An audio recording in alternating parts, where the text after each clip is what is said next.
Os professores sempre farão parte da construção da evolução de nosso planeta. Educar significa modelar o presente e lançar as bases para o futuro. Vivemos num período histórico que muitas vezes banaliza as informações. Por isso, os professores devem estimular os alunos a transformarem informações em conhecimento. A sala de aula precisa ser a oficina do amanhã, onde o professor assume o papel de artesão dedicado às necessidades de cada um. Olá!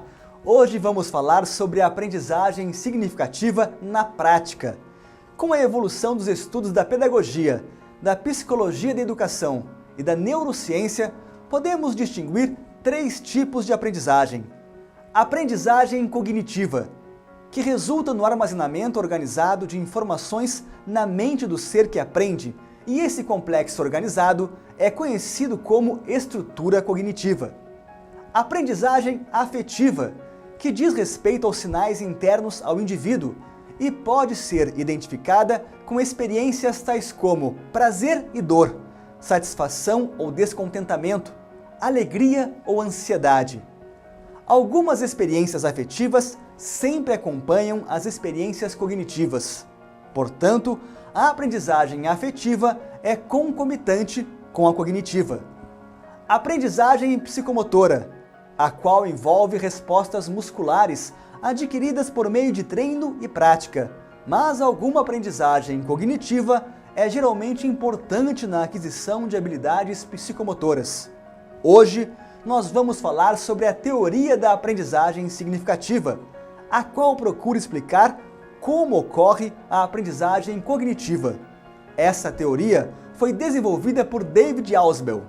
David Ausubel foi um psicólogo americano que dedicou grande parte de sua vida à realização de estudos sobre o processo de aprendizagem nas salas de aula. Essa teoria foi desenvolvida entre as décadas de 1950 e 1960. Posteriormente, juntou-se a Joseph D. Novak e Ellen Hanasian, e juntos escreveram um livro Psicologia Educacional, publicado pela primeira vez em 1968 e revisado em 1978. A primeira edição publicada no Brasil aconteceu em 1980. Nesse contexto, aprendizagem significa organização e integração do material na estrutura cognitiva do aluno. E para isso se baseia na premissa de que existe uma estrutura na qual essa organização e integração se processam. Sabemos que o cérebro humano não aprende de uma única maneira, e por esse motivo, o professor precisa eliminar os processos de ensino que conduzam a uma aprendizagem mecânica. A aprendizagem significativa é o processo pelo qual uma nova informação se relaciona de maneira não arbitrária e substantiva na estrutura cognitiva do aluno. Em outras palavras, ela não ocorre de forma literal, não é armazenada na memória da mesma forma que o aluno ouviu ou leu a informação. A estrutura cognitiva é entendida como o conteúdo total de ideias de um certo indivíduo e sua organização, ou conteúdo e organização de suas ideias em uma área particular de conhecimentos. É o complexo resultante dos processos por meio dos quais se adquire e utiliza o conhecimento. A principal preocupação de Ausubel e seus colaboradores foi com a aprendizagem que ocorre na sala de aula no dia a dia das escolas. Por meio de seus estudos, percebeu que o fator isolado mais importante que influencia a aprendizagem é aquilo que o aluno já sabe. Novas ideias e informações podem ser aprendidas e retidas na medida em que conceitos relevantes e inclusivos estejam adequadamente claros e disponíveis na estrutura cognitiva do indivíduo e funcionem dessa forma como ponto de ancoragem às novas ideias e conceitos. Entretanto, a experiência cognitiva não se restringe à influência direta dos conceitos já aprendidos sobre componentes da nova aprendizagem, mas abrange também modificações relevantes nos atributos da estrutura cognitiva pela influência do novo material. Os conceitos e as demais proposições são aprendidos a partir de outros conceitos pré-existentes. A nova aprendizagem precisa ser ancorada a uma outra já existente na estrutura cognitiva do sujeito, para que possa ser assimilada. Um conceito mais geral é capaz de abrigar um conceito mais específico. É assim que surge a aprendizagem significativa, ou seja, para aprender de modo significativo, o indivíduo tem que ter dentro de si um conceito ou uma proposição mais geral que possa ancorar o conhecimento mais específico. A esse conceito mais amplo e que é capaz de incorporar um novo conceito mais específico, atribui-se o nome de subsunsor. Cada vez que o subsunsor assimila uma nova informação, pode se tornar mais completo. São necessários 3 fatores para que a aprendizagem significativa ocorra: predisposição do indivíduo para a aprendizagem de modo significativo, material potencialmente significativo e estrutura cognitiva capaz de assimilar a nova informação. Para que haja predisposição para a aprendizagem significativa, o indivíduo precisa estar disposto a querer aprender. Esse tipo de aprendizagem exige mais esforço por parte do aprendiz, principalmente porque requer a busca de conceitos já existentes em sua estrutura cognitiva, que são chamados de subsunsores, ou formação de novos conceitos.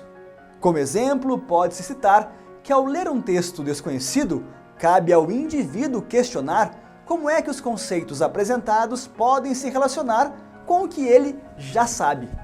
Um material pode ser considerado potencialmente significativo quando está devidamente organizado e apresenta conceitos gerais antes dos mais específicos, relacionando-se a outros conceitos ou proposições que provavelmente já são do conhecimento do aluno.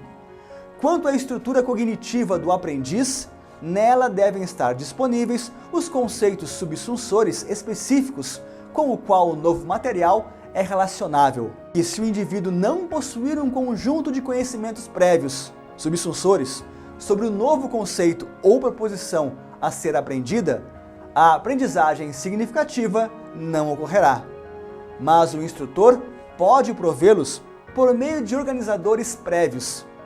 O contrário da aprendizagem significativa é a aprendizagem mecânica, mnemônica, decorativa.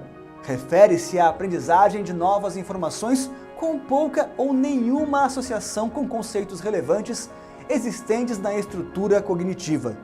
Nesse caso, a nova informação é armazenada de maneira arbitrária. O conhecimento assim adquirido fica arbitrariamente distribuído na estrutura cognitiva, sem ancorar-se a outros conceitos subsunsores específicos.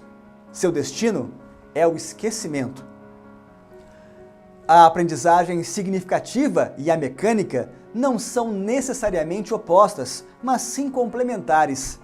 A aprendizagem mecânica pode ser vista como um contínuo da aprendizagem significativa e não como uma dicotomia. A teoria da aprendizagem significativa é muito ampla e requer muitos estudos. Contudo, sua eficácia em sala de aula é de reconhecida competência.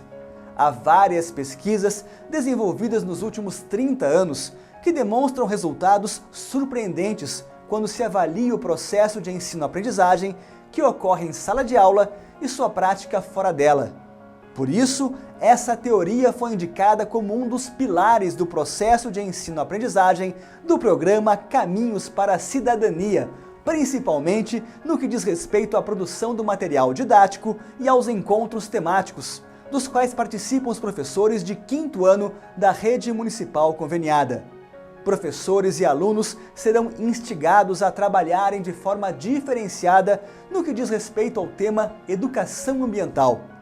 Os textos e atividades foram preparados para a apresentação das ideias básicas unificadoras do assunto em estudo, antes da apresentação dos conceitos mais periféricos, a observação e o cumprimento das limitações gerais do desenvolvimento cognitivo dos alunos, a utilização de definições claras e precisas e a explicitação das semelhanças e diferenças entre conceitos relacionados, a exigência para com os alunos da reformulação do conhecimento adquirido em suas próprias palavras, como critério de compreensão do tema.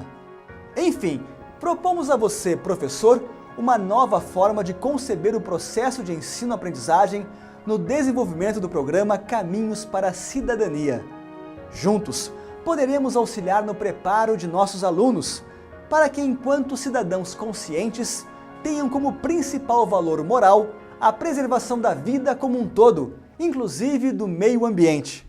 Até breve!